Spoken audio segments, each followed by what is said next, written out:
folks that know me personally would be freaking out right now. Having a hard time talking, having a hard time starting a conversation with this stupid camera. And everybody knows how much I love to talk. I just been fishing along the last 30, 40 minutes, practicing for a tournament and thinking about how to do a couple videos.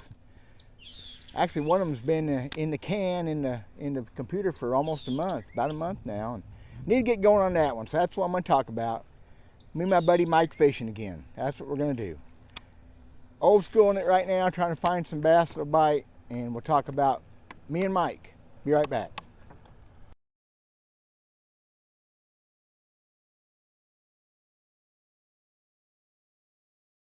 2, 3, 4, 5. You got 8 rods. We're fishing a pond. You got 8 fishing poles. This ain't the Bassmasters Classic. You ain't got no forward-facing sonar. 1, 2, 3, 4, 5. You got 9 poles. I got a very good guide. You don't have a guide. 9 fishing poles. That guide. Yep. Yep.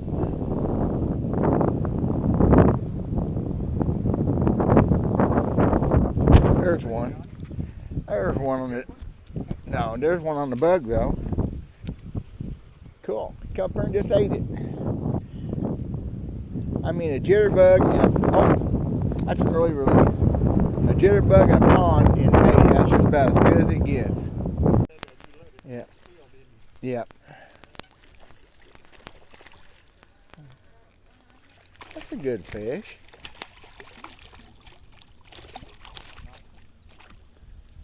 I gotta remember how to run this trolling motor. Man, you just threw that in there and just let it sit. Yeah, I just barely moved it. He jumped on it. Oh, jitterbug. Man, I didn't bring a pair of pliers. Real hard, like coming out. No, he just come up on it. Just come up on it. Sucked it down a little bit. That's a pretty nice fish. Healthy, wasn't he? One, cool. There we go. Yeah, again, crank them up all the way to the rod tip. It helps. Big one.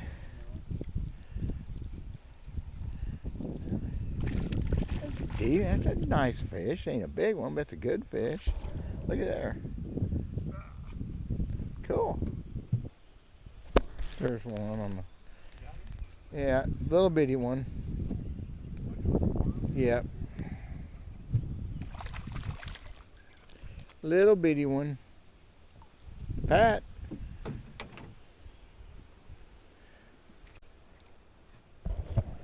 Wow, we're in the little ones, ain't we? Wow, good. That's why I like to let them go like that. I don't want to get my hands all slimy. Are you gonna set the hook on him or not? Come on. Are we playing that again? He ain't there. Okay. Because you let him get away? Well, he was there. Look what you almost turned loose. Look what you almost... That's a nice one, Dave. Yes it is. Do you need help? Do you need assistance? I'm asking as a friend. Nope. You need therapy? Oh! Yep, quick release. 4-pounder. That's the way I like to turn. I don't want to get that stuff in my hands either. Man, Pretty. Open its taste and everything else, and then he got that one. yeah. No. There's a good one. Fun, man. Come on. My soft jerk bait I make. He's on there for a bit. I couldn't tell. I thought I had the lily pad stem. So I reckon the way I'll do this video is I'll be doing cutouts, voiceovers, whatever, because we went fishing in his cousin's lake here, like we did a few times last year. Had a ball. Fishing was tough. I mean, really tough for pond fishing, which it don't matter. When fishing's tough, it's tough all over. We had a good day, though. We always do. Mike's my buddy. Old tournament partner of mine from way back in the day. Didn't fish with him for over 30 years. Now we fish a little bit once in a while and feel real blessed to do that. But I got to give him a hard time. So I'm going to somehow edit this where the clips make sense of what I'm telling you now. We probably caught 25 or 30 bass. Two different bodies of water. It's another story in itself. But Mike, I mean, check out what Mike does here.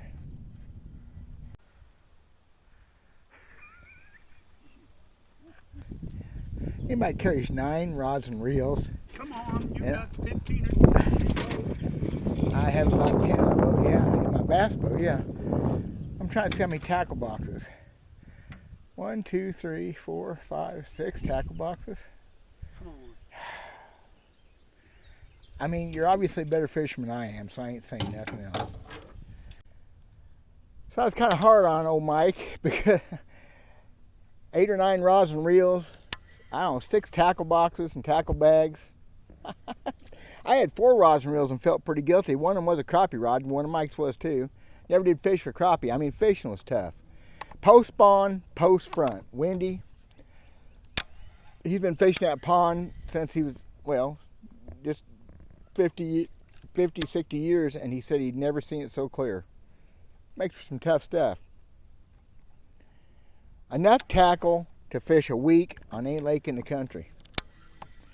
That's lack of confidence, buddy. Of course, the worst part about that whole deal is all that tackle, you hardly ever change off the baits much of what you start with. That's just the way it works for me anyway. Some people are habitual bait changers. I'm not, Mike's not. Once in a while I'll change up a little bit. But Mike caught a fair number of bass that day, and his biggest bass on a jig. I had 2 bites on the jig all day. I'm a jig fisherman, y'all. It's a little bit hard to take. Seriously, I think he caught, I don't know, 10, 12 bass maybe on a jig. I had 2 bites. Talking to you. You are a professional in the truest sense of the world. Take that off for me. I'm afraid to. Oh, yep, sorry, fish. That boy, he's stout now. He is stout. Pretty sad, truthfully. A little bit upsetting. I mean, nothing to write home about, but a little bit maybe. Good. Need help? You sure? I'll help you. Nice fish. I think that's...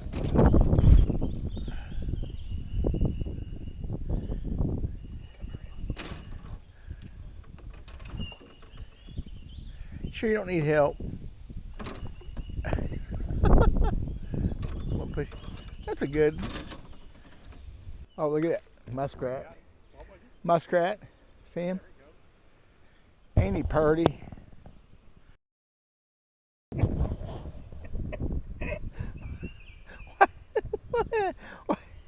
I don't want to know. I don't want to know. Been a while. Jig? Yep. Little chatterbait. You like that chatterbait, don't you? Yep. Begging. Oh, he come off. Begging. I mean, grown up. Do you hear me? Grown up. Wow. That fish was heavy. I guess it could be one with a flathead. Oh my goodness. Holy cow.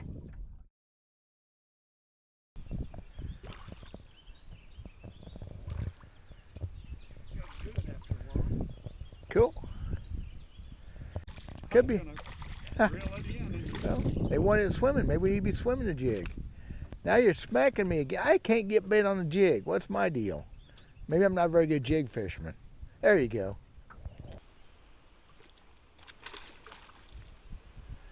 Boy, they're all chunky, healthy, ain't they? Every one of them.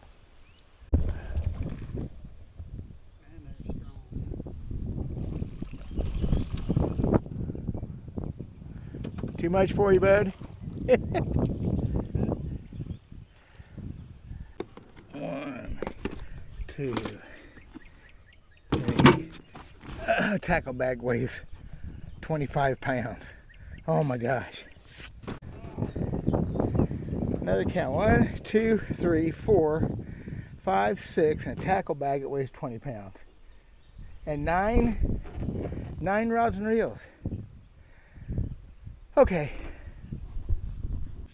So I'll make sure y'all understand. I'm going to make sure you get it. But I can never have any more fun fishing with anybody in the world than I do my buddy Mike. We've too many years of good history together, some weird history. He's a really, really good fisherman. Even after all these years of not fishing for bass, he's just a natural and really get a kick out of messing around with him. Well, I was hard on him. So another thing that happened later in the day was we decided to go to another lake above this one. Now these lakes are Missouri River foothills. There's no such thing as a flat bank. Everything is steep. I mean, horrible steep. Hard to get to, hard to get a boat into. We got to that second lake and we backed down a mountain top. I left my truck 2 terraces up to help him get that boat in the water, because you just darn near had to splash the truck too. We got the boat in the water though, and I got in the boat myself to kind of facilitate it. By that time, Mike's there and his tackle's there, and my tackle's up on the hill in the truck, so I didn't have my rods and reels. And all I had of Mike's with a jig on it was an old school, I mean old, heavy, cork handle, heavy flipping stick with some sort of braid on it, old reel, old ambassador like I use, but the thumb bar had been locked out. That means for flipping, that was the thing back in the day. You push the button, the reel released. As soon as you let off the button, the reel was back in gear. So I made some of these pigeons went trying to rip that reel apart. Very first cast, Mike wasn't even in the boat yet. I just threw one out behind me and caught a bass on a jig. We caught some bass. Mike didn't like the cow dying. There was several things went on. But again, it's still pretty tough fishing. So we fished there probably an hour or so. I mean, work to get these boats in and out of these lakes, and I mean just hassle. And then Mike knocked me in the lake. Yep, he sure did. Of course, it wasn't on purpose, but what he did was, I'm trying to facilitate, help him get that boat loaded back up. I climb over the front and get on the tongue of the trailer, because it's nasty and it's steep and it's just horrible. It's just mean and nasty and horrible and all kinds of things like that, like an Alice restaurant massacre. And Mike gives the boat a big old pull. Here comes the boat, and I have nowhere to go but to frickin' jump in the pond. I knew that was going to happen. I just knew it. No big deal. I went splash. We get the boat tied up, and Mike tries to pull it out. Of course, he's got to be in 4-wheel drive, and Mike had never locked a transmission in the low side of the case. Had never done it. He said it wasn't working. I showed him how to do it, put it in neutral, and he said, my gosh, that thing climbed out great. I couldn't outrun him. He took off up the side of the hill, and I get up there beside him. I'm breathing so hard, I'm sucking up fescue seed, and it's all good. It was a beautiful, wonderful day. We didn't fish a long time. We only fished about 6 hours because we had other things to do. I always enjoyed it, Mike. I give you a hard time, bud, but I love you. It was a lot of good times with him, and hopefully some more. He's never going to fish tournaments again. Heck, I may not be fishing many more tournaments. This is getting hard to do. We're planning a trip maybe next week, though. We talked about it. Get through this tournament week and some other things going on. Me and Mike may go again to a different place this time. Another place we haven't fished in 40 years. That might be a whole other story in itself. You think? Thank you guys for watching. God bless. Hope you guys got somebody like Mike to fish with too.